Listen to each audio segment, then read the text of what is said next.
Well, I feel comfortable sitting because I can see you all, and although I would be equally comfortable standing, I feel like sitting. So, an interesting thing is that statement of watching the origin of the nose, a sadhu from India challenged Sri Yukteswar on that interpretation. The Sanskrit is snasi kalgram, and he said the agram means the front. And he said, what is the front of the nose? Here.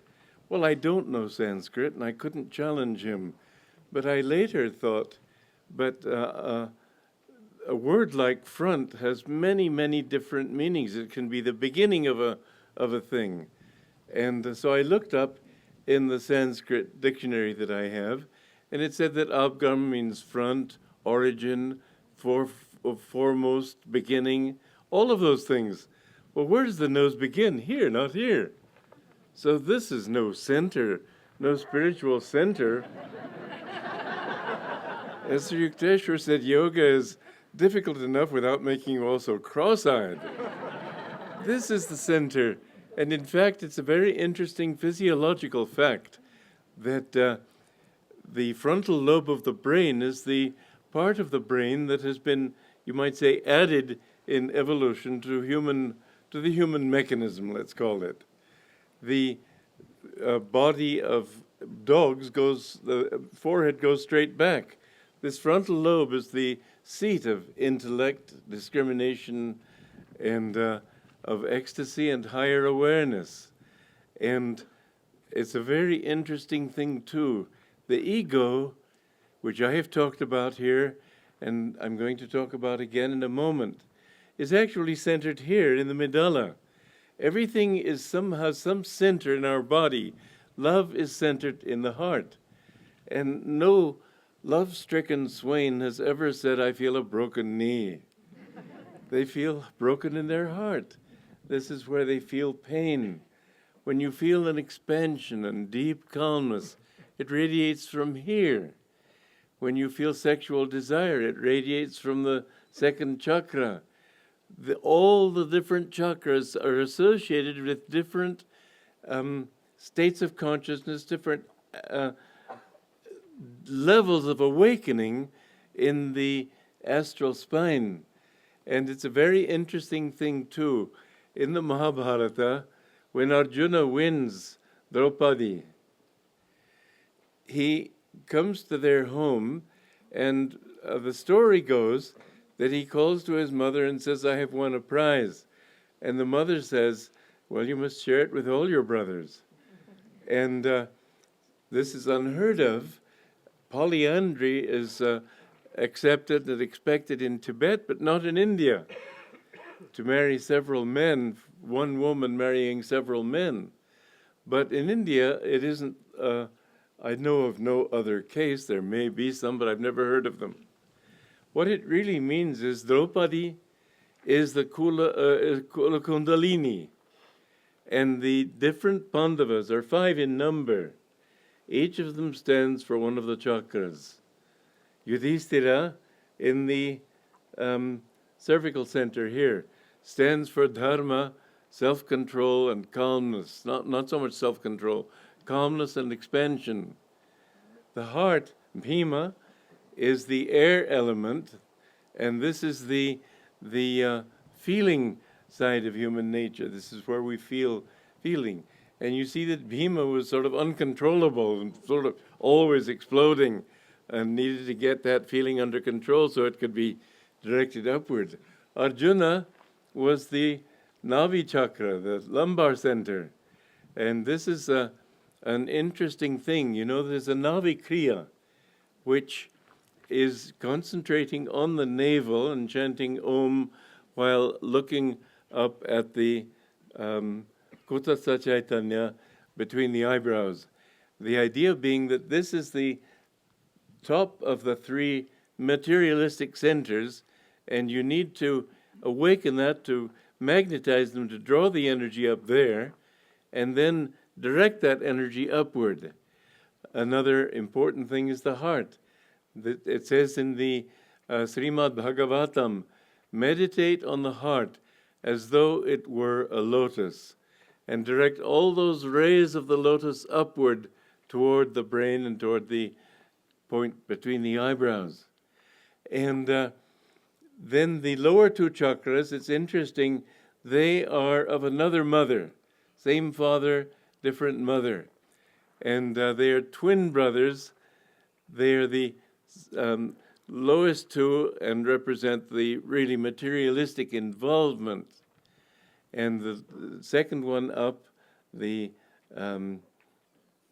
Svadhisthana, or sacral center, is connected with the sex nerves, and all these have their physical counterpart. The Navi is connected with the digestion and so on.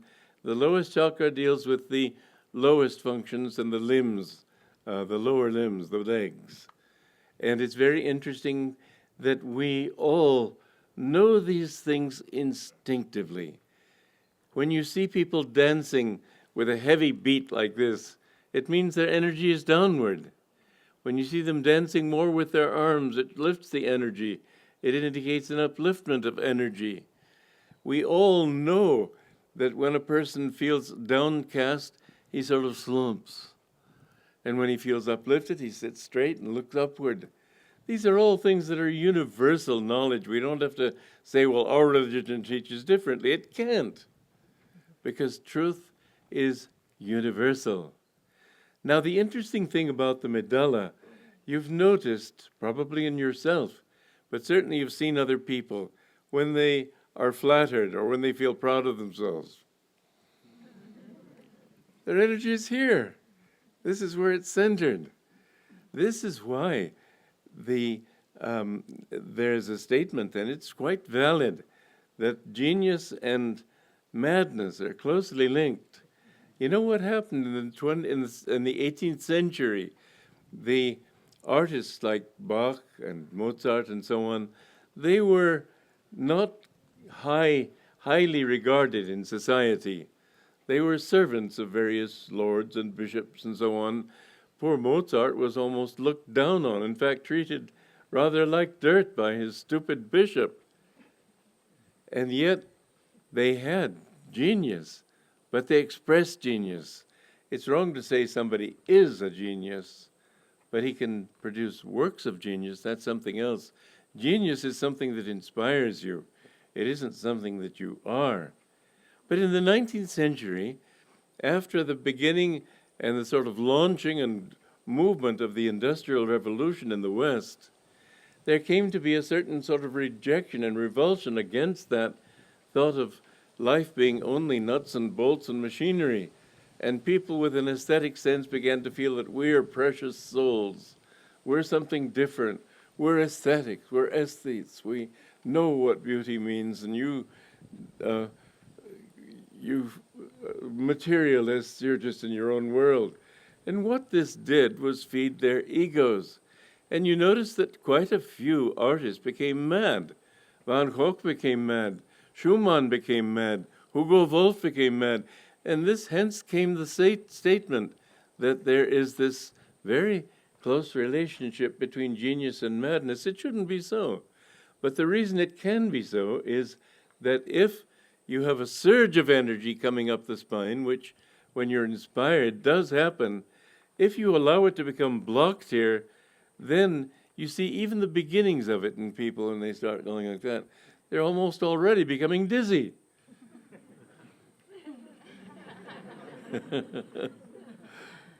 You have to release it there. This is why, again, universally, the gesture for self-surrender, for respect, for honoring other people, for loving God everywhere. And it doesn't depend on your religion, it doesn't depend on your rituals, it's universal. It's a bow. What is the real meaning behind a bow? A release of tension back here and an offering of it forward. Because people don't know what it's all about, they just snap up and, like the two men who were dignitaries getting on a train, after you, Your Honor, no, after you, Your Honor, after you, Your Honor. The train left and they came to they came to blows. Well, what we must understand is that although we need to overcome the ego, and in doing so it helps to feel that you are doing it through me, because we need to get rid of this thought of I as long as we identify it with this body. The truth is you can never get rid of that sense of I. It's who you are. God is in you. God is your ego. And as a means of helping yourself to understand that your ego is not this little self, it's the infinite, you bow to an altar, you offer all praise to him. But who is he? He really is you. And so we come to this teaching that we have today, the eternal now. The ego is your own central reality. You can never have another. And once you've stripped away all the self-definitions, you suddenly discover that that little center is everywhere because there's no time or space. What you are in your little core is everything in the universe. And so when Master had that experience of cosmic consciousness, and I have read much mystic literature. I have never read anything to compare with his poem, Samadhi. It's a fantastic thing. Even Ramakrishna, and mind you, I am not comparing the two in the sense of their merit, because you cannot compare great masters. Ramakrishna was a great soul and a great avatar. But there are differences in their outward expression. And even Ramakrishna, when he wanted to, he could have done the same thing if he had wanted to. It wasn't God's mission through him. But what he was trying to do was to show people that this is beyond all human cogitation, you might say, and cognition. And so he reached a certain point and he couldn't speak anymore. Saint Teresa of Avila, because all religions are one, you can't speak of Hinduism and Christianity and Buddhism and so on. There's only Sanatana Dharma, the eternal religion of the whole universe.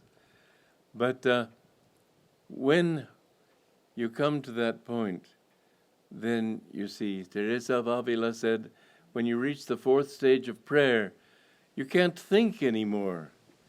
And yet you are highly aware. Descartes was just a total ignoramus on these things. He said, I think, therefore I am.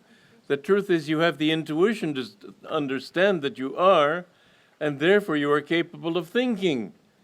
You cannot trace consciousness yourself back to the layer of consciousness to rationalize what consciousness is, because you have to use consciousness to rationalize. There is no way that science can reach that castle from outside inward. It has to begin from inside. There are two things that you simply cannot analyze in such a way as to really understand. I consciousness, the consciousness of being, and feeling, chitta. Chitta really means feeling. Vivekananda described it as silencing the waves of mind stuff. Actually, vritti means whirlpool, eddy. And yogas chitta vritti nirodha means to calm the whirlpools of feeling. What are those whirlpools? That's what we're talking about today. You have to get rid of all those things that draw back to yourself and define you. And the eternal now is a good place to begin, because we think, well, I'm living today. Yesterday was Saturday, tomorrow is Monday. Last year I was such an age, and next year, if I live long enough, I'll be that age. What I did as a child is not what I am today as a woman or a man. All of these things are little self-definitions which we sort of like tramp cyclists pack into our backpack and trudge through the mountain trails, trying to find our destination and getting more and more weary all the time. I remember, just as an incidental thing, but sort of fun because I happened to think of that image, that I had read in this, when I was 22, I had read in this little short world Bible that was on my mother's bookshelves, about different little quotations from the scriptures, and I read that it said in the Bhagavad Gita that you should go to a solitary place and meditate upon me. And I thought, well, first I will go upstate New York and try to find a solitary place where I can meditate. That was a disaster. And it began by my total ignorance of camping out. All of you will laugh at my stupidity, but I didn't know. Anyway, I set out on a bicycle. Well, I don't know if there were bikes with gears in those days. I doubt it, but I know that I didn't have one. And when I started bicycling up those steep mountain roads, and I was getting more and more tired. And finally, I found a meadow.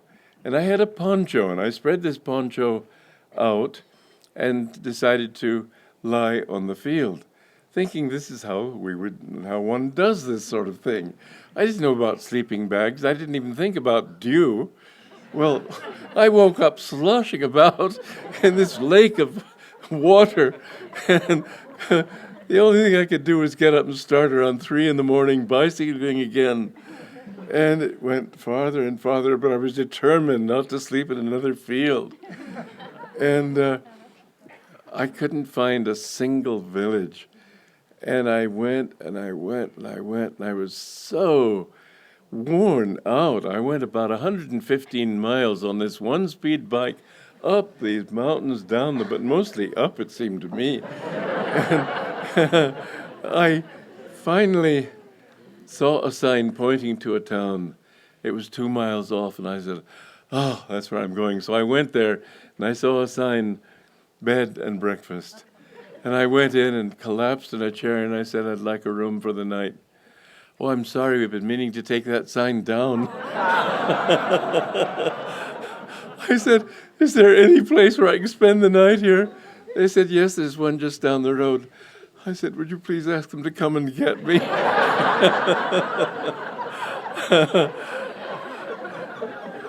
I collapsed. I just slept the whole night, 12 hours. I thought I would die. My heart was just going like this.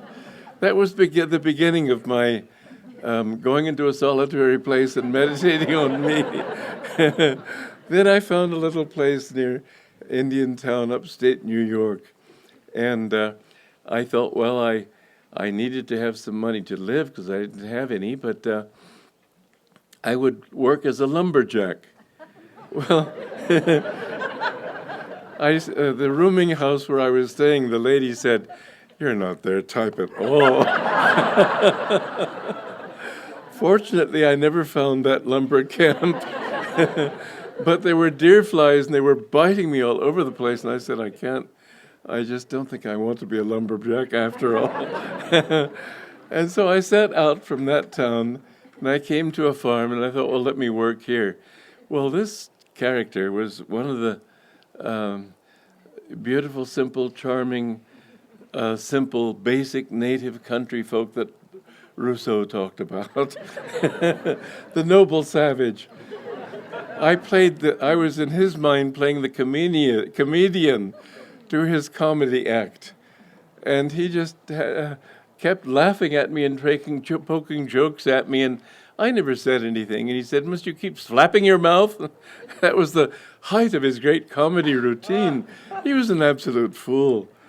And I thought, am I going to really find peace out here in this country with deer flies and foolish farmers and stupid people? And I left. And I came to a factory where I thought maybe I can earn some living. By then I was thinking of getting enough money to go off to South America and live in a jungle, as I told you.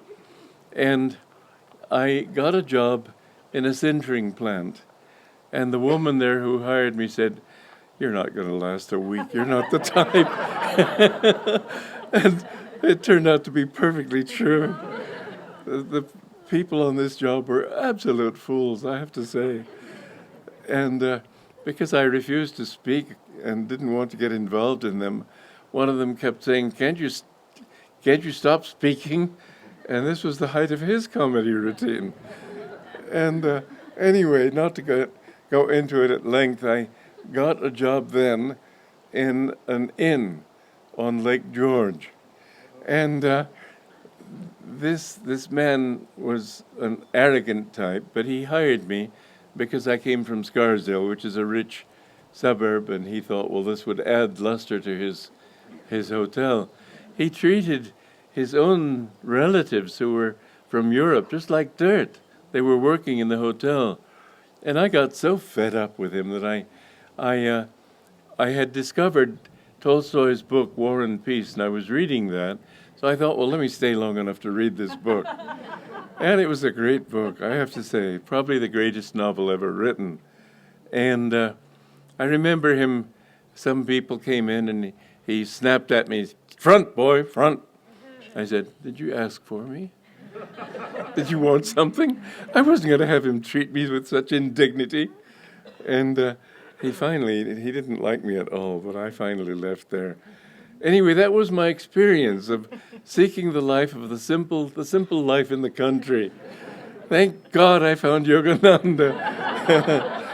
Anyway, this backpack, this was entirely a sidetrack, but this backpack of self-definition, part of it is this thought of yesterday and tomorrow, this thought of last minute and tomorrow's minute. And will we ever get over this? We'll never get over it. You might as well settle into that thought that it will never end. I remember, again, another slight sidetrack, poor old Norman. He was a wonderful man, had great devotion, but he had terrible moods. And he used to go through these moods, and he came into my room where I used to do my office work, and he would sit on my bed and just sort of, and there was this cloud of misery. I remember saying to him one time, because I was always sort of a cheerful, upbeat kind of fellow, and I thought it would help him, but I'm afraid it didn't. I said, "Look, Norman, it can't last more than 40 years. That was enough to send him in a tailspin, I'm afraid." But in fact, what is 40 years? What is one lifetime? It all has to end sooner or later. And if you can really live right now and not think about what's happening yesterday, tomorrow, and so on, it doesn't matter how long anything lasts. In fact, I've had, in writing in working on Master's Whispers from Eternity and doing my editing on it, I have found that I can relate to so many of those things because as his disciple and learning his teachings, I have lived those things. And again, I find in those beautiful whispers this thought that what does it matter if I have to go through lifetimes of suffering, knowing that thou art at the end? There's a beautiful story about Chaitanya Mahaprabhu, who one time he was being asked by different ones of his disciples, "When will I find God?" And some of them he told them, "You will find him in this life." Others he said, "It will take you another lifetime or another 2 or 3 lifetimes." And they were moaning. And he had a very close and very highly advanced disciple who was not in the room at the time. And he called him in. And this disciple, I forget whether he asked him or somebody urged him to ask. I don't remember all the details of the story. Maybe you people know it. But asked Chaitanya, "When will I find God?" And Chaitanya said, "It will take you another 1,000,000 lifetimes." And this man, they saw him afterwards dancing on the porch outside. And they said, "What are you doing, dancing?" Everybody was sort of feeling so terrible for this poor man. And he said, "Didn't you hear him? He promised me I would find God. What does it matter how long?" That's the attitude we need to take. When you have that attitude, and that's what happened in this case, Mahaprabhu Chaitanya touched him and he found God in that moment. When you can have that sense that you have him now, that time doesn't exist, that it's eternal, then he can come to you just like that. He can strip away all the veils of delusion. We need to live in the present. Don't worry, when will I find God? When? You'll never find him as long as you have that feeling. But you can find him easily if you understand that he's with you right now. And he's blissful. And it's so absolutely thrilling when you feel that bliss to look around and see that everything expresses that bliss. Yes, the cockroaches even, and the bed bugs and everything. There's this beautiful story about from the life in the story of the hiding place, when the story, these two Jews were protecting I don't know if they were Jews, they were Dutch people protecting Jews from the Nazi persecution in Holland. And the Nazis finally discovered the hiding place and sent these two sisters to a concentration camp. And this older sister was a real saint. And one time they were in the camp, and the guard in the camp was taking people around, visitors. And these people had been in their little cabin. The sister had been saying, we must be grateful for everything. Here they were in a concentration camp. And look, when I lecture, I'm always going off on sidetracks. Here's another sidetrack. But I always come back. Master was sitting with some of the disciples at some sort of concert. And there was a little girl in front of him. And he said to Mira Mata afterwards, I noticed you looking at that little girl. And he said, yes, Master, I don't know why, but I was fascinated by her. Master said, that's because she's a saint. In her last life, she died in a Nazi concentration camp, but she lived in such a way that now she's a saint. And so this girl also, this older sister in the concentration camp, they said to her, when she said, we must be grateful for everything, and they were thinking, to be grateful in a concentration camp? Yes, be grateful for what God gives you. You will find that it alleviates your suffering when you do. In fact, you will end up saying, what suffering? It doesn't exist when you get that attitude. But they said, even for the fleas in this barrack? She said, yes, for everything.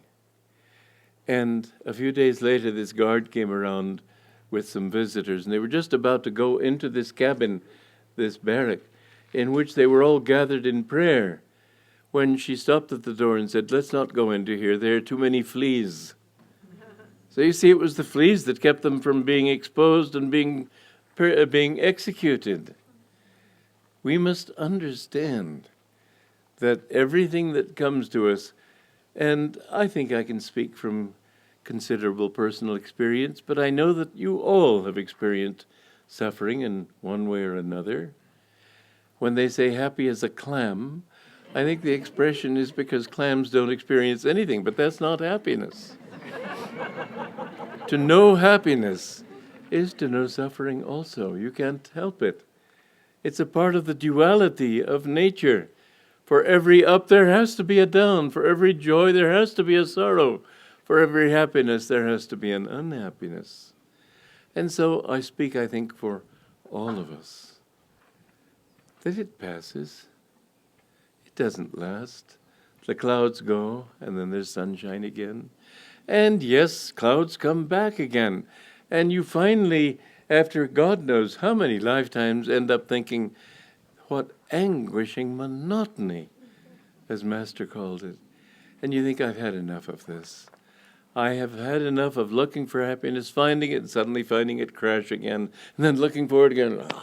And it just goes on until finally you think, I've had enough. But when you finally realize that neither happiness nor pleasure, nor displeasure nor suffering, neither joy nor suffering, neither light nor darkness, nothing can define you, then you find yourself sinking more and more into yourself. And yes, it begins with the ego, but behind that veil of ego, once you've gotten rid of all these self-definitions, mind you, ego is not wrong, it's all you've really got. But you've got to define it and understand it in the right way. And that means not to keep piling it with self-definitions.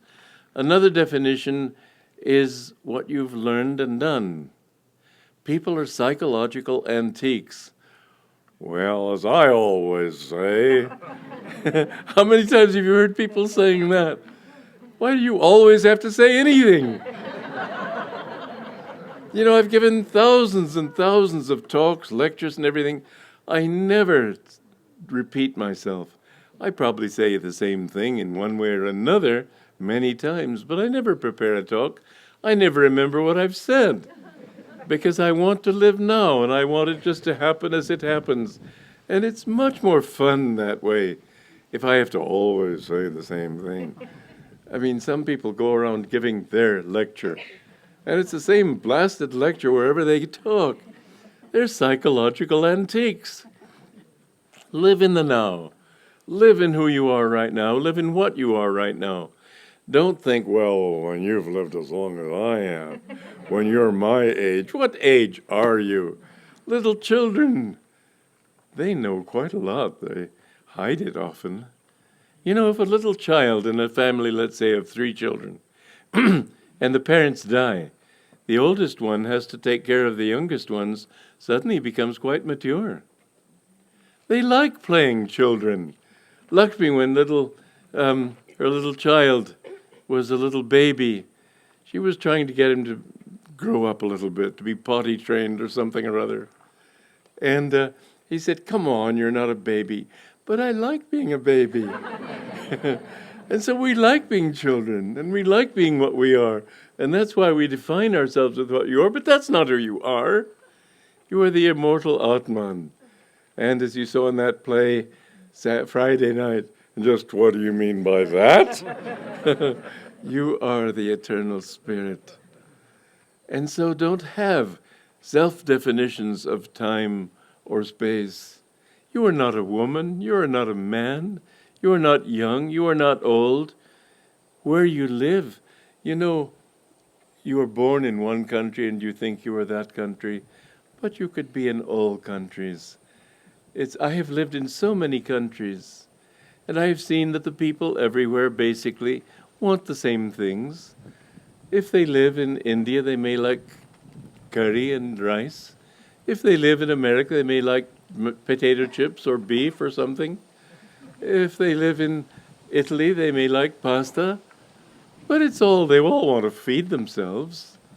And the taste is very secondary, and you develop your tastes. But we must get rid of this thought that we have any self-definition at all. Don't let anybody tell you you're this kind of person, because you're not. Temporarily you may have developed those habits, but anytime you try to define yourself as that type, you become a psychological antique. When you die, the angels will say, "Well, here's another antique, we'd better send him back there." You have to come back again and again until you finally can strip away all this incrustation and realize that you are that little germ. You know, behind the eyes of a human being, behind his body, behind everything, there's this little germ of I centered here. And you know a very interesting thing. When Master, in his chapter in Autobiography of a Yogi, was writing on his experience of cosmic consciousness, he said another very interesting thing. He said, "I cognized the center of this empyrean as a point of intuitive perception in my heart." So the center of ego is here, but the center of intuition and chitta, of real feeling, is here. And we need to awaken that feeling. We need to direct that feeling upward. We need to bring reason and feeling into a harmonious balance. And then we begin to feel that this little ego, which is all you can ever claim for yourself, that little tiny germ that has somehow managed to develop bodies around it, this thought that a computer will someday be self-aware is absolutely ridiculous. It can reason. It can be taught to reason better than you and I, if you program it right. But I remember that movie, 2001, A Space Age Odyssey. All these creeps walking around, just totally intellectual. There were two women in it, and they too were just as dry as the men. The only real person was Hal, the computer. That's not the way I want our future to be. Dryly intellectual. Yeah, I can figure that out. Sure, I know that. Oh, yeah. Have heart. You know, reading this Whispers from Eternity and reading it and identifying with it, because I see that it's just so much expresses what I've had to go through in my life.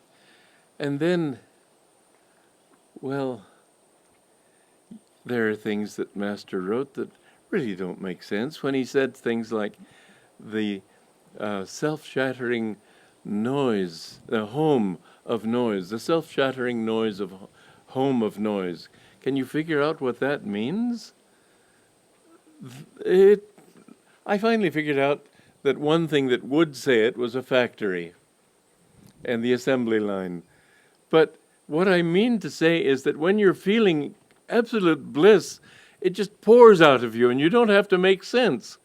And there are many passages in Whispers which you can, if you get in tune with him, you can feel his deep intuition, his deep outpouring of bliss, but you just can't be bothered about all these details. And so the bird of time can be trudging through the mud of subconscious submarine delusion or something. He didn't actually say that, but he said things somewhat comparable. And you could sort of snicker and think, oh my goodness, didn't he know what he was talking about? But I understand his spirit. It was just an outpouring of bliss where you just don't care about little details because they're of this world. You see that bliss runs like a thread through every little bead in that necklace of life. And that was how he was writing that book, which makes it, in my mind, one of the greatest books ever written. And I hope that I am doing it, and I feel that I am doing it justice, because I feel him working through me, because I have a more pedestrian mind. I am more leaden bound to this earth. And so I can trudge through all the burden of logic and everything and put it all together and make sense out of it. But I know what he was feeling. It was just an outpouring of this absolute bliss and love. That's what we need. Get rid of this ego, and then you suddenly discover that you aren't the ego. When you can strip away the last little encasing, kosha. You know, another funny thing, another sidetrack. Ram was teaching, are you here, Ram? In Italy. And he was saying you have to get rid of the koshas. Well, in Italy, kosha means thigh. So he was saying you have to get rid of the thighs of ignorance. And they were all, what's this guy talking about? But you have to get rid of these sheaths, these koshas of consciousness, of identity. And when you do, you find that they have all created veils around yourself. And when you get to the center of it, you find that there are no veils and that there is no time or space. You're everywhere. And so although there's also this expansion of consciousness, it's an expansion into what you really are. That's why that poem, Samadhi, is one that Master told us to memorize. Think about it every day of your life. Bring it into your heart. Know that that is what you are. You are not an individual. You will see people. I see some of you, and I know that you're old friends of mine. And I know that you're all very dear to me. But this is still in Maya. We are all one in Him. And if I have anything that I can share with you, which I have drawn from Master, because I was an arrogant young fool when I was young. It was he who showed me these things. And yet what he showed me was, you can't teach anybody anything. All you can bring things all you can do is bring things back to their remembrance. That is why Patanjali describes divine awakening as smriti, memory. You go into that and you suddenly remember, oh, of course I knew that. I've always known that. Yes, you have. That's why people are so much wiser than they know. That's why when they slump, they're down, and when they're sitting up straight and standing straight, they're up. They know all these things, but they haven't, it's not dynamic to their consciousness. But once you have achieved that state, you suddenly recognize it all. That's what that wonderful poem, Samadhi, will do. It's not enough to read these things. When you feel in meditation divine love or divine joy, you don't think, well, let me write this down. Let's see. No. It seems so absolutely natural. You wondered how you could never have seen it before. And so, when these veils are stripped away, you and I and everyone will know that we've always been that. And we were afraid of getting rid of this ego because what we really didn't want to do is get rid of our stupid self-definitions, which limit you. You're living in a little prison of self-definition. And when you can break the bars of that prison and come out, I asked Master once about this, and he said that when you go into meditation, at first there's this fear. Like a bird that's been in a cage, and it's been in that cage for 20 years. You open the door to the cage, and the bird's afraid to come out. And then maybe seeing the cage open, it sort of hops around, finds itself outside, runs back into its cage. And then it goes outside again, and it finds that the cat's not getting it. It's sitting there, perched, perfectly happy. But the cat might get it, and it rushes back again. And then after a while, it goes outside, and it begins to, oh, wow, I can fly! And it takes off and never bothers about that cage again. And so we must come out of our cage of self-definition and understand that we, in our inner self, have the power to fly. That's not pride. That's not the false ego. The true self, the true ego is the self of all. This is why, there's a justification for cruelty. I was understanding it today, just taking my shower and seeing a little insect which I wanted to see drowned. I wasn't cruel, but I thought it doesn't belong in my bathroom. And I thought, what makes me think that way? That's not right. It too is my own self. I let it drown, I'll have to admit. But at the same time, I could understand how people can find pleasure in beating each other. It's really an affirmation, I'm not that. But it's a stupid affirmation. It's an ignorant affirmation. They aren't this either. And that's what they don't know. Neti, neti, I'm nothing.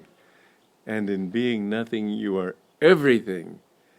So get into your inner self and know from that self, and this is a very interesting thing, because when you rest in yourself, you suddenly discover that you can understand other people. You can't understand them when you're analyzing them and, well, let's see, she's a woman, she's got long hair, I like the color of her eyes, but I wish it were a little bit different. Her mouth doesn't quite smile quite enough, and all these things that you do to define other people. When you get rid of that and understand them from your heart to their heart, you understand them from within. You feel that you can feel their suffering. You can feel their joy. We must, as devotees, try to develop that attitude that we feel our pain and our pleasure, our sorrow and our joy in other people, so that when they feel joy, you feel tears of joy in yourself.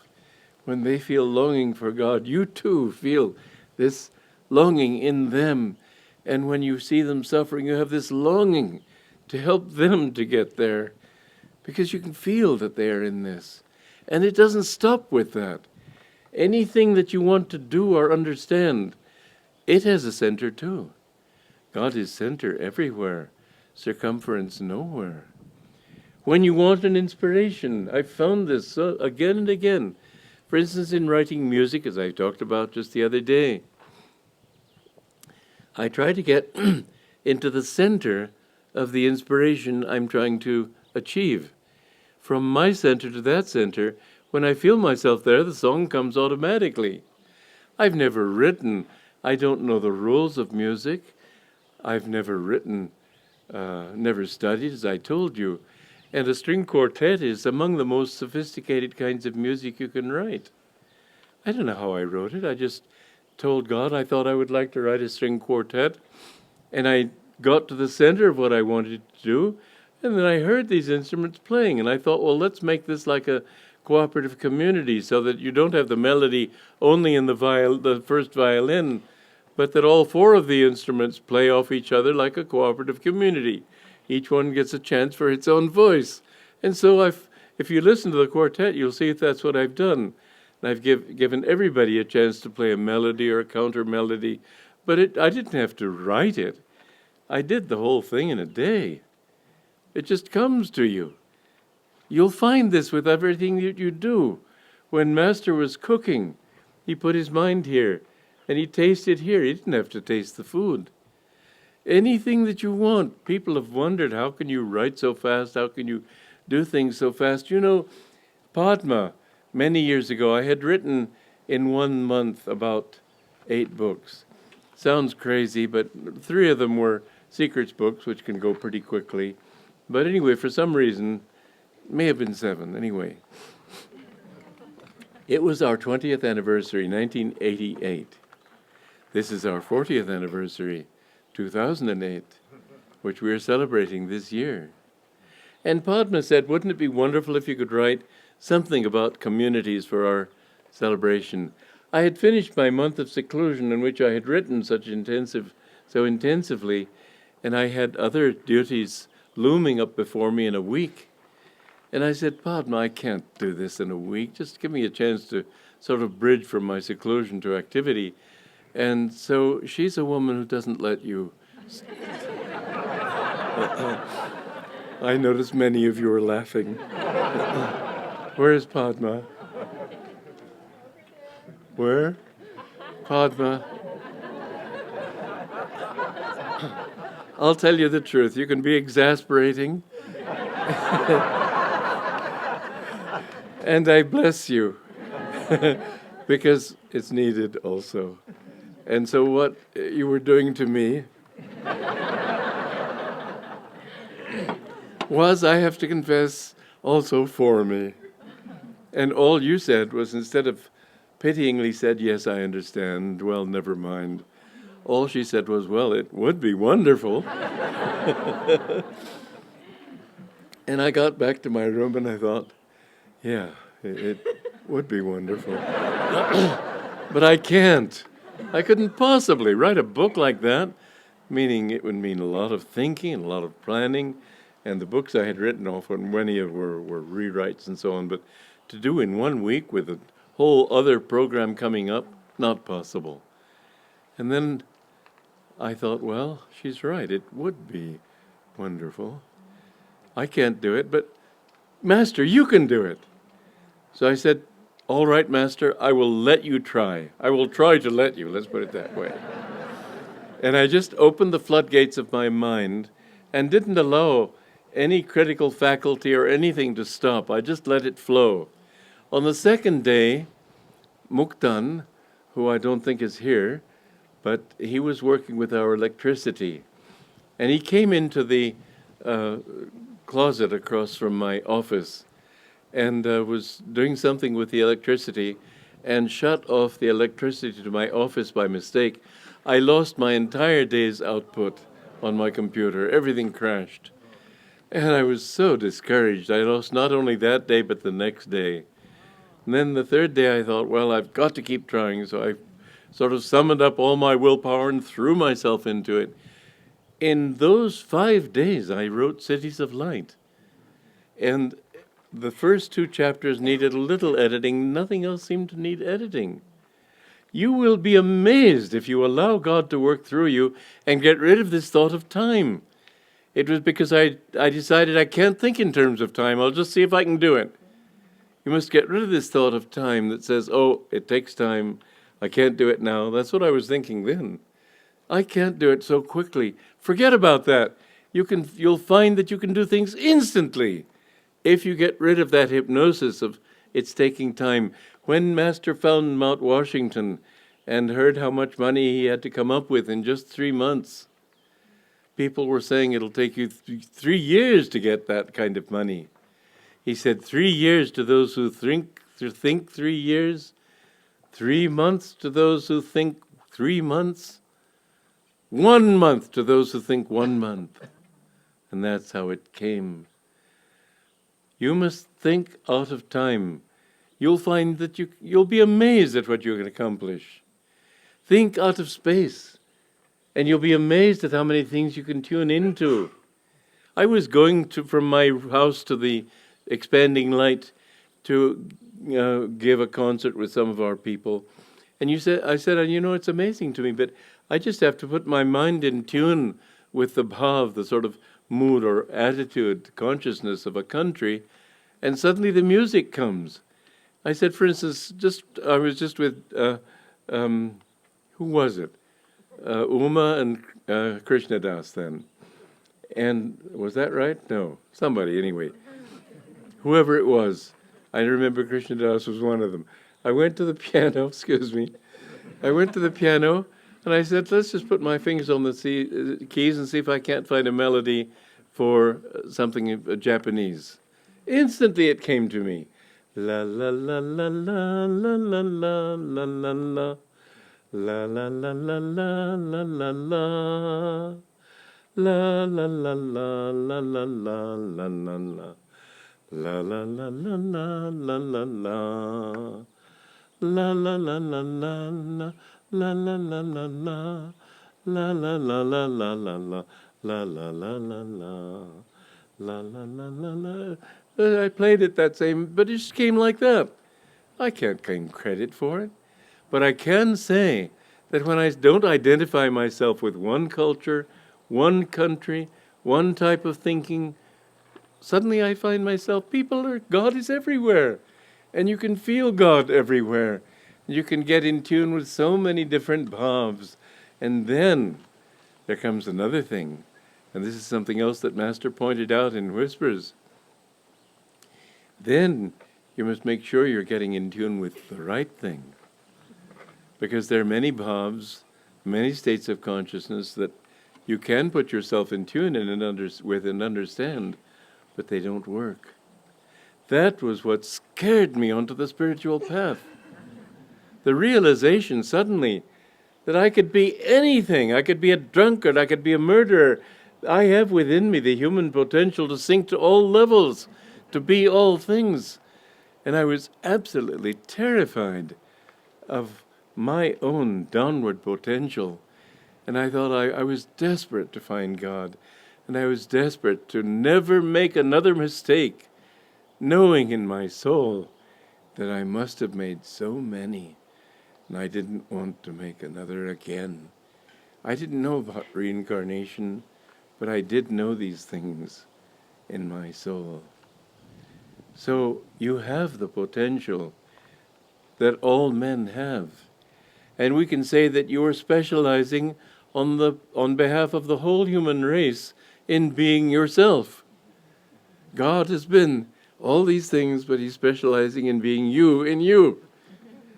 And so always when you see that potential and identify with that potential, keep that rein of discrimination there too, to say that this is a good path to follow, that is not a good path to follow. And that is why, above all, keep the company of saints. Keep the company of good people. This is the supreme benefit of living in a community, because environment is stronger than willpower. The people we are with influence us whether we like it or not. And if you can be, at least in your mind, somebody said to me, what if I'm alone? Said to Master, I should say, what if I'm alone? And Master said, am I not always with you? Master is always with you in your heart. God is always with you in your heart. You're never alone. Never think that way. When you are alone, chant to God. Think of Him in your presence. Keep His company. And this, above all, is something that I said and through the storyteller in that play, that we need to, because the ego cannot jump out of this little pit into the infinite without having somebody to guide it. You're standing on the edge of an abyss, and all you see is that deep chasm, and you pull back because you don't know how to get out. Bhishma gave up his ego, but how could he do it? Because Krishna was there.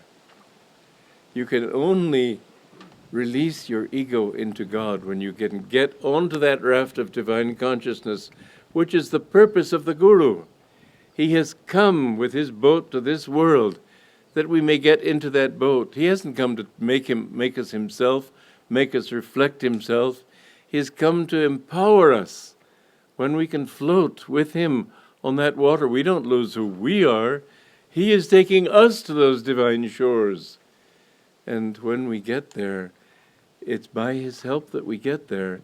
And that is why sometimes the disciple even becomes greater than the Guru. I know of one such case in India, but he always honors the Guru still, because it was through the Guru that he reached there. The Guru is an absolute essential if you want to find God. And what about those saints who have found him without it? Because they had it already. When you've attained that state and you're reborn, well, you don't need that. Master went through it. Ramakrishna went through it with Totapuri. Other great world saviors have done that to set an example to others. But indeed, at that point, you don't need it. But until you have gotten out of your ego, you do need it. Because you will be standing on that abyss afraid of crashing. He can be there. It will be a lake of water, and he can come and take you in his boat over that lake to the divine shore. The way is to be in tune with his consciousness. And how to be in tune with his consciousness? As I said, there is within us the potential to err infinitely. And so I have found it always a great help with anything that I want to do, to ask Master, what should I do? What would you do? What do you want me to do?